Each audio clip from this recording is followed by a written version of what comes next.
ఏర్పడినప్పటి నుంచి కూడా అనేక రకాల వైఎస్ఆర్ కాంగ్రెస్ పార్టీ శ్రేణులను, ముఖ్యంగా వైఎస్ఆర్ కాంగ్రెస్ పార్టీలో ప్రధాన భూమిక పోషించే నాయకులందరినీ కూడా టార్గెట్ చేసి అనేక విధాల ఇబ్బందులు పెడుతూ ఉన్నారు, అనేక రకాల కేసులు పెడుతూ ఉన్నారు. ఈరోజు ఇక్కడ పరిస్థితి చూస్తే ఒక తాలిబన్లనో లేకపోతే ఏదో విదేశీ టెర్రరిస్టులు ఎవరైతే ఉంటారో వారిని ట్రీట్ చేసే విధంగా ఇక్కడ పరిస్థితులు ఉన్నాయి.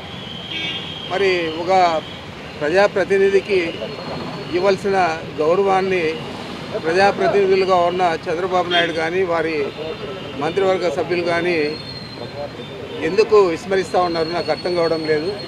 మరి ఇది ఇలాగే కొనసాగిన ఇబ్బంది లేదు. వైఎస్ఆర్ కాంగ్రెస్ పార్టీ శ్రేణులు తప్పకుండా ఈ పరిస్థితిని అధిగమించి ఈ ప్రభుత్వానికి బుద్ధి చెప్పే రోజులు దగ్గరలో ఉంటాయి. మరి నేను ఒకటే చెప్తా ఉన్నాను, ఒక ప్రజాప్రతినిధులకు న్యాయపరంగా ఇవ్వాల్సిన సౌకర్యాలన్నీ కూడా ఇవ్వాలన్నా పని లేదా? వారిని టెర్రరిస్టుల మాదిరి చూసి ఆ విధంగా మీరు వారిని ట్రీట్ చేస్తారా? ఇది మంచి పద్ధతి అని నేను అడుగుతూ ఉన్నాను. ఏదేమైనా కూడా ఈ ప్రభుత్వం తీసుకునే చర్యలన్నీ కూడా మేము ఖండిస్తూ ఉన్నాం. మీరు చేసే ఈ తప్పుడు విధానాలు రాబోయే రోజుల్లో ఇది ఒక అలవాటుగా మిగతా ప్రభుత్వాలకు కూడా మారకూడదని చెప్పి నేను తెలియజేస్తూ ఉన్నా. తప్పకుండా ప్రజాప్రతినిధులకు ఇవ్వాల్సిన గౌరవాన్ని, వారికి ఇవ్వాల్సిన ప్రాముఖ్యతను, వారికి కల్పించాల్సిన సదుపాయాలు కల్పించాలని పదే పదే నేను మీ ద్వారా తెలియజేస్తా ఉన్నాను.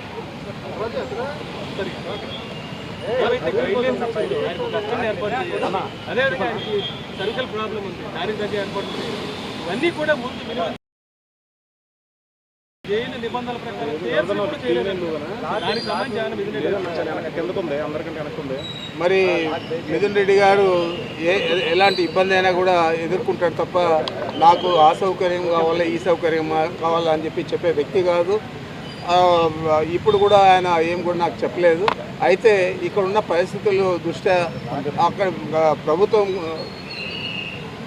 న్యాయపరంగా కల్పించిన సౌకర్యాలను కూడా అందజేసే పరిస్థితుల్లో లేదంటే ఈ ప్రభుత్వం ఏ విధంగా పనిచేస్తూ ఉందో, ఎంత ఖర్చుపూరితంగా వ్యవహారం చేస్తూ ఉందో అది మీ దృష్టికి తెస్తూ ఉన్నాను.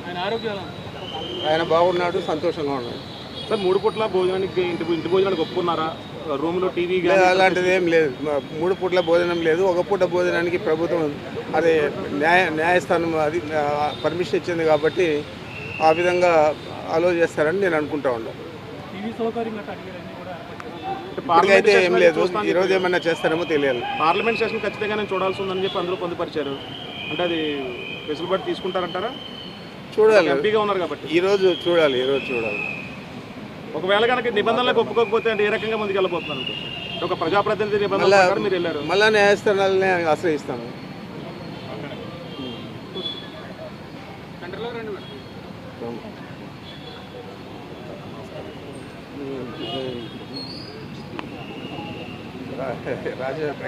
అందరికీ నమస్కారం అండి. ఈరోజు మరి మిథున్ రెడ్డి గారి మీద ఏవైతే మద్యమ కేసులు బనాయించి ఆయన అరెస్ట్ చూపించారో ఇది అక్రమ కేసు, అన్యాయంగా ఆయన మీద బనాయించారని చెప్పి మా వైసీపీ నాయకులం అందరం కూడా తీవ్రంగా దీన్ని ఖండిస్తున్నాం. మా ప్రభుత్వం అధికారంలో ఉన్నప్పుడు, జగనన్న ముఖ్యమంత్రిగా ఉన్నప్పుడు ఈ మద్యమ దుకాణాలని ప్రభుత్వమే నడిపించి ప్రభుత్వానికి ఆదాయాన్ని చేకూర్చారు.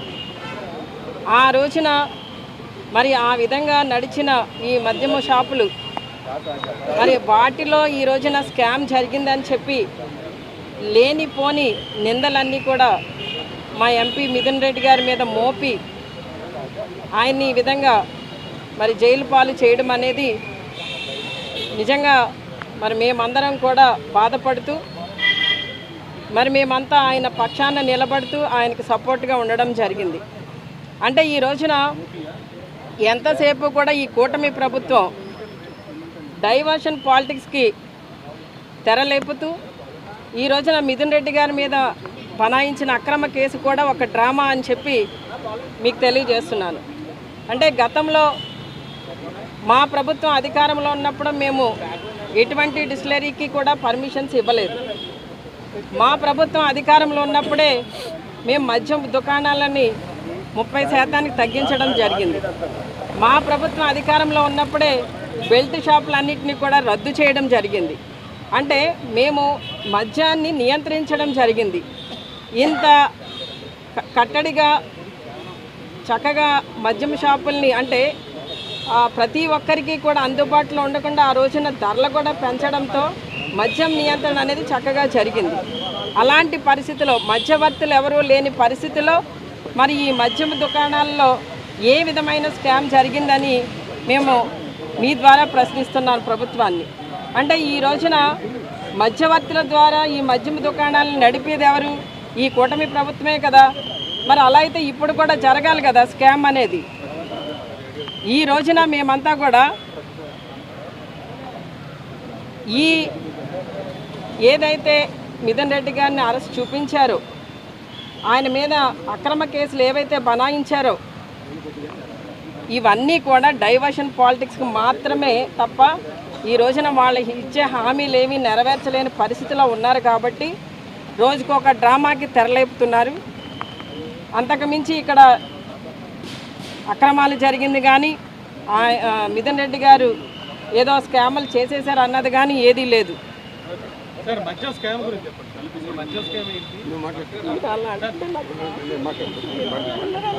ఈ రోజున మిథున్ రెడ్డి గారిని ఇంత దారుణంగా అక్రమంగా అరెస్ట్ చేసి ప్రతిపక్ష నోరులు నొక్కే కార్యక్రమము ఇవాళ ఆంధ్రప్రదేశ్ ప్రభుత్వం చేస్తూ ఉంది. ఇవాళ జగనన్న వారియర్స్ మేమంతా కూడా ఖచ్చితంగా మీరు ఎన్ని అరెస్టులు చేసినా ఏం చేసినా ఎక్కడా కూడా వెనికేది లేదు, జడిసేది లేదు. ఇవాళ ఖచ్చితంగా మేమంతా కూడా పోరాడతాము. మిథున్ రెడ్డి గారికి బాసటగా ఆంధ్రప్రదేశ్ వ్యాప్తంగా వైఎస్ఆర్సీపీ ప్రతి ఒక్క శ్రేణి కూడా నడుం కట్టి ముందుకున్నామని ఈ సందర్భంగా తెలియపరుస్తూ, ఇవాళ ఆంధ్రప్రదేశ్ రాష్ట్రంలో జరిగేది ఇప్పుడు జరుగుతూ ఉంది స్కామ్. గత ప్రభుత్వంలో చంద్రబాబు నాయుడు గారు ముఖ్యమంత్రి కింద ఉన్నప్పుడు డిస్టిలరీస్కి ప్రివిలేజ్ ఫీ అనేది తగ్గించారు. 3,000 కోట్ల రూపాయలు ప్రివిలేజ్ ఫీ తగ్గించి అప్పుడు క్విడ్ ప్రోకో జరిగింది. మళ్ళీ ఇప్పుడు సిండికేట్లతో ఏ రకంగా వ్యవహారం చేస్తూ ఉన్నారు. గతంలో లిక్కర్ సేల్స్ గణనీయంగా తగ్గింది, లిక్కర్ అమ్మకాలు గణనీయంగా తగ్గింది, రెవెన్యూ గణనీయంగా పెరిగింది. మరి ఈ రకంగా జరిగినప్పుడు స్కామ్ ఏ రకంగా జరిగింది? ఒక్క డిస్టిలరీకైనా పర్మిషన్ ఇచ్చామా? గతంలో చంద్రబాబు నాయుడు గారు కేవలం కొన్ని హ్యాండ్ పిక్ డిస్టిలరీలకు పర్మిషన్లు ఇచ్చి అక్కడి నుంచి స్కాములు జరిగినాయి. కానీ ఇప్పుడు మా ప్రభుత్వంలో గతంలో చంద్రబాబు నాయుడు గారు దిగిపోయే టైంకి 16,600 కోట్ల రూపాయలు సంవత్సరానికి ఆదాయం ఉంటే జగన్మోహన్ రెడ్డి గారు దిగిపోయే టైంకి 24,700 కోట్ల రూపాయల ఆదాయం పెరిగింది. 25,000 కోట్ల రూపాయల ఆదాయం పెరిగినప్పుడు అసలు గవర్నమెంట్ ఎక్స్చెక్కర్కి సుమారుగా 1,000 కోట్ల రూపాయల ఆదాయం పెరిగినప్పుడు స్కామ్ అని మీరు ఏ రకంగా అంటారని అడుగుతా ఉన్నాం. ఇది కేవలం కక్షపూరితంగా జరిగింది. గతంలో స్కిల్ డెవలప్మెంట్ స్కామ్ జరిగినప్పుడు 370 కోట్ల రూపాయలు గవర్నమెంట్ ఎక్స్చెక్కర్ నుంచి నేరుగా డిజైన్ టెక్ కంపెనీకి పంపించారు. ఇవాళ ఎక్కడ జరిగిందని అడుగుతా ఉన్నాం. ఇది పూర్తిగా కక్ష సాధింపు జరుగుతోంది. ఖచ్చితంగా న్యాయ పోరాటాలపైన మాకు నమ్మకం ఉంది. న్యాయ పోరాటం చేస్తాము. ప్రతి వైఎస్ఆర్సీపీ శ్రేణి కూడా మిథున్ అన్నకి అండగా బాసటగా నిలబడతామని ఈ సందర్భంగా తెలియపరుస్తున్నాం. చెప్తాను. వైఎస్ఆర్ కాంగ్రెస్ పార్టీ అధికారంలో ఉన్నప్పుడు మా నాయకుడు ముఖ్యమంత్రిగా జగన్మోహన్ రెడ్డి గారు ఏ డిస్టిలరీకి కానీ పర్మిషన్ ఇచ్చిన దాఖలాలు లేవు.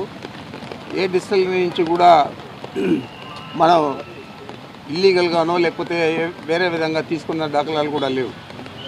అన్నీ కూడా పర్మిషన్లు అన్నీ కూడా చంద్రబాబు నాయుడు ఇచ్చారు డిస్టిలరీస్కు. ఆ డిస్టిలరీస్ నుంచే గత మా ప్రభుత్వం కూడా పర్చేజ్ చేసింది తప్ప ఇవన్నీ కూడా ఈ ట్రాన్సాక్షన్ అంతా కూడా అఫిషియల్గా జరిగింది కాబట్టి బెవరేజెస్ కార్పొరేషన్ ద్వారా దీన్ని తప్పట్టే పని లేదు. మీకు ఉదాహరణకు చెప్పాలంటే ఈరోజు జరిగే స్కామ్ భారతదేశంలోనే ఇంకా పెద్ద స్కామ్ ఈ లిక్కర్ స్కాము. అక్కడ ఢిల్లీలో ఆ ప్రభుత్వం గవర్నమెంట్ షాపులను తీసి ప్రైవేట్ వ్యక్తులకు ఇచ్చింది. ఇక్కడ మన ప్రభుత్వం జగన్మోహన్ రెడ్డి గారి ప్రభుత్వం ప్రైవేటు వ్యక్తుల నుంచి తీసి ప్రభుత్వం నడిపింది. ఈరోజు మళ్ళా ప్రైవేటు వ్యక్తులకు అప్పజెప్పే విధంగా ప్రభుత్వం నుంచి తీసి ప్రైవేటు వ్యక్తులకు చంద్రబాబు నాయుడు ఇవ్వడం జరిగింది. ఈరోజు అధిక ధరలే కాకుండా అధికంగా ఎక్కువ లిక్కర్ అమ్ముడుపోతాం. ఇంటింటిలోనూ కూడా బాటిల్ ద్వారా సప్లై చేసే పరిస్థితి ఉంది. బెల్ట్ షాపులు కాదు, ప్రతి ఇంటికి కూడా సప్లై చేసే పరిస్థితి ఉంది. మరి ఈరోజు అయినా కూడా ఆదాయం ఏమైనా పెరిగిందా గత జగన్మోహన్ రెడ్డి గారి ప్రభుత్వం కంటే అంటే ఎక్కడ కూడా పెరగలేదు. మేము చేసిందల్లా కూడా ప్రైవేట్ వ్యక్తుల నుంచి తీసి ప్రభుత్వం నడిపింది. నీకేమో మీ ప్రభుత్వం దీపేటప్పటికి 2014 నుంచి 19 దాకా ఆ రోజు 2018-19లో కేవలం 17,000 కోట్లు మీ ఆదాయం ఉన్నది. మా ప్రభుత్వం దిగిపోయేటప్పటికి క్వాంటిటీ తగ్గింది, రేట్లు పెరిగాయి, మేము అధిక ధరలు పెట్టి